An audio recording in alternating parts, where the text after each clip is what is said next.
have their historic explanations. It all began when a group of Frenchmen, led by Cadillac, landed at the site of Detroit on July 24th, 1701. Their settlement, Fort Pontchartrain, was protected on three sides by water, and its four main streets paralleled the shoreline of the river.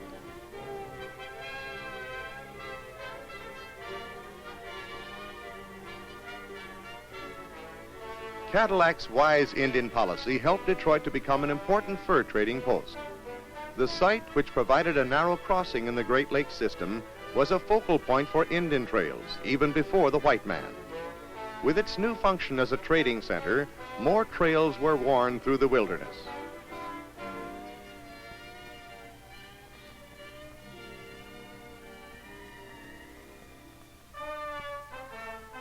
After 6 decades, French rule was replaced by the British.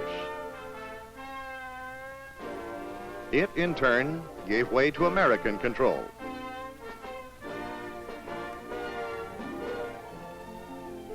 When the newly appointed American administrators arrived at their Michigan territorial capital, they found that a tragic fire had completely destroyed the city on June 11, 1805. One of the 3 judges, Augustus B. Woodward, persuaded the townspeople not to rebuild immediately, but to plan for the metropolis which he envisioned.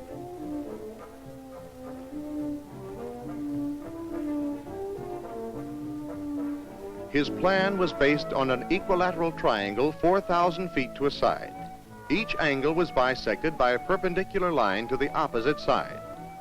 Where these streets met, a rectangular park was formed. Large circular parks were also at each corner of the triangle. This system could be repeated endlessly, simply by adding new triangles, reversing the point each time. The plan called for a park interrupting each major thoroughfare every 4,000 feet. Judge Woodward did not foresee the effect of parks on through traffic, shown here where 2nd Avenue detours around Cass Park.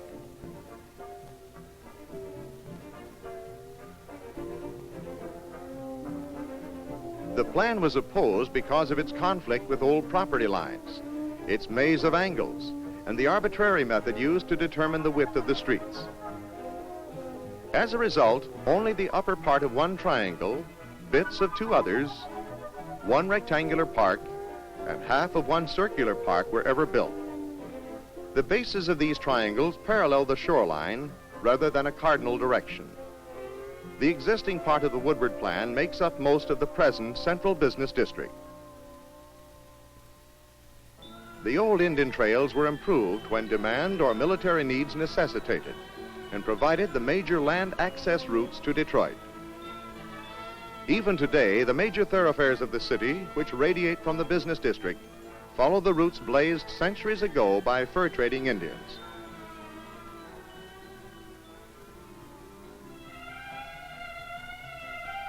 These major routes connected rather smoothly with the remnants of the Woodward plan, with one exception. It was planned to connect Gratiot with Monroe Avenue, but this would have ruined an orchard owned by a Mr. Brush, who successfully blocked this link, and Gratiot was built 1 block north.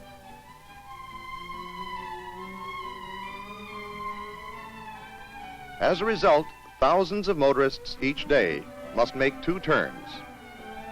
A turn to the left avoids the old orchard site. Traffic then travels northward along the west edge of the former grove.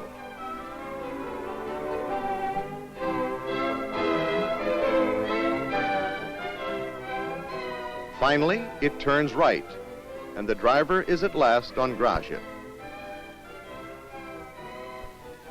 The old French farms were long and narrow to give each farmer access to the river, at that time the only sure means of transportation.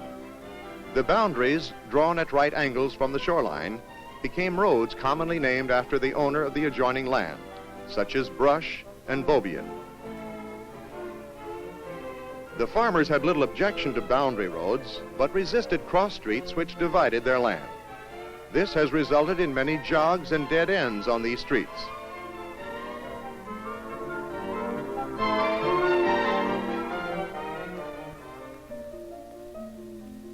Thus, whereas Detroit has an adequate system of routes extending from the shoreline, many cross streets such as Verner were built in fragmented bits and are not smooth traffic ways.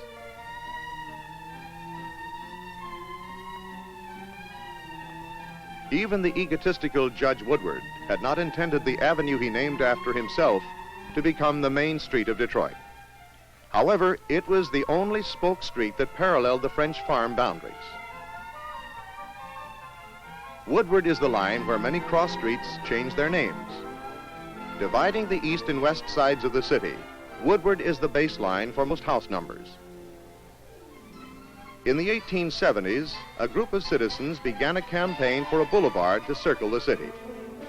An opponent in the Michigan legislature said, "The district through which it is proposed to run is so wet and marshy that the boulevard would be a goose pond during the winter and spring months, and a goose pasture in the summer, for who would ever make use of it as a driveway?"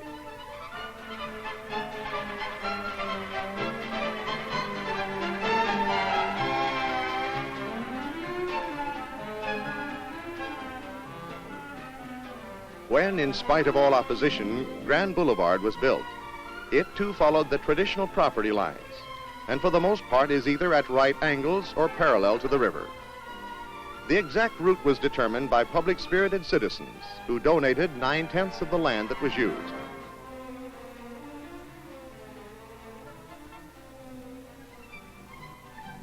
The boulevard was little traveled for a decade. With the expansion which came with the auto industry, the route was soon lined with the stately residences of the wealthy. Today, these buildings are used primarily for convalescent hospitals, funeral homes, beauty salons,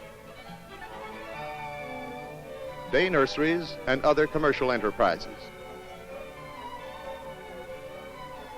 The wide boulevard commonly served as a boundary of new developments, and thus different people at different times laid out the streets on either side. In some places, these diverse plans did not mesh together well. This has resulted in name changes and jogs.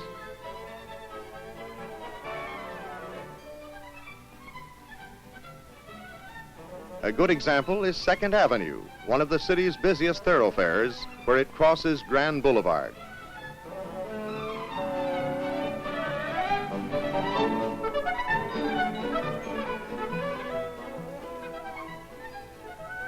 Outside the boulevard, an early suburb, Highland Park, was an established settlement long before its huge neighbor surrounded it.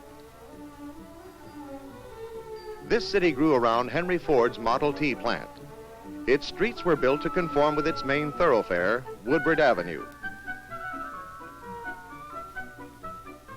When Detroit grew around Highland Park, the street pattern of the two cities did not meet in all places, requiring several jogs, such as this one on 2nd Avenue.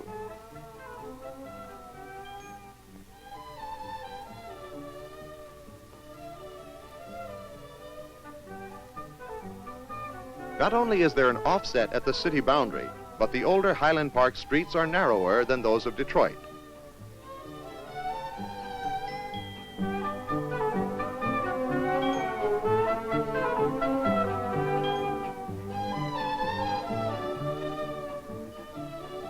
Just as most of Detroit's older streets were influenced by the early French farms, the newer parts of the city were affected by the American survey pattern. By this time, river frontage was no longer necessary, and the shoreline was completely ignored. The land was divided into square mile sections, using a grid of strictly north-south, east-west lines. The major service roads followed the section lines so as not to cut through farms. The line drawn due west from the old City Hall was considered 0-mile road. It is now called Ford Road. 1 mile north is Warrant Avenue, and then Joy Road, Plymouth, Schoolcraft, Fenkell, McNichols, 7 Mile Road, 8 Mile, and so forth. As this area was urbanized, homes developed primarily along north-south streets. Even major arteries in this direction maintained the residential character in the form of apartment or duplex homes.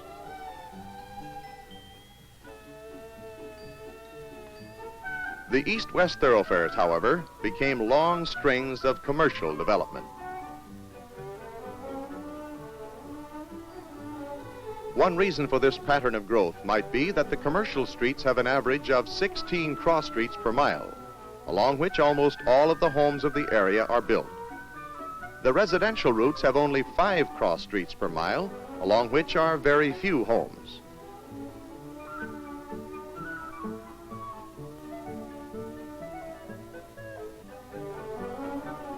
Livernois, the closest north-south street to the city core, has also become commercialized.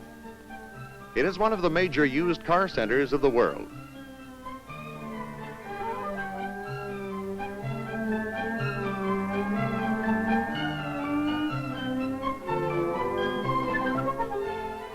In some exclusive residential areas, the rectilinear grid pattern has been replaced by a complicated system of curving roadways to discourage through traffic.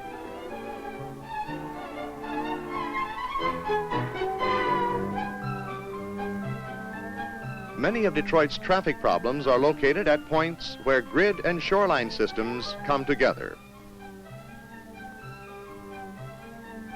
Davison is a good example. It begins at Van Dyke, runs west, turns, and parallels the river, hitting its cross streets at sharp angles, as shown by its intersection with McNichols.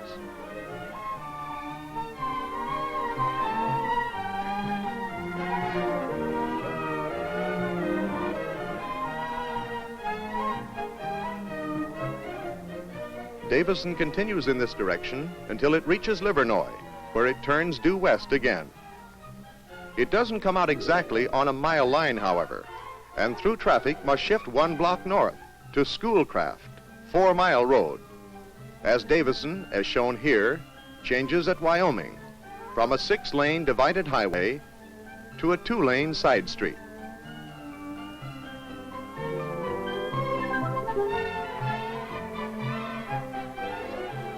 Even the paths of the new freeways are influenced by the grid and shoreline systems of streets. It is cheaper to use existing routes as part of the right-of-way than to cut across the present pattern.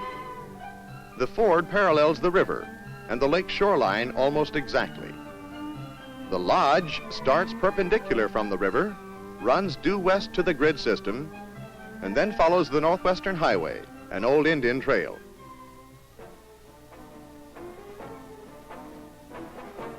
We have seen that Detroit has had 4 basic patterns of growth.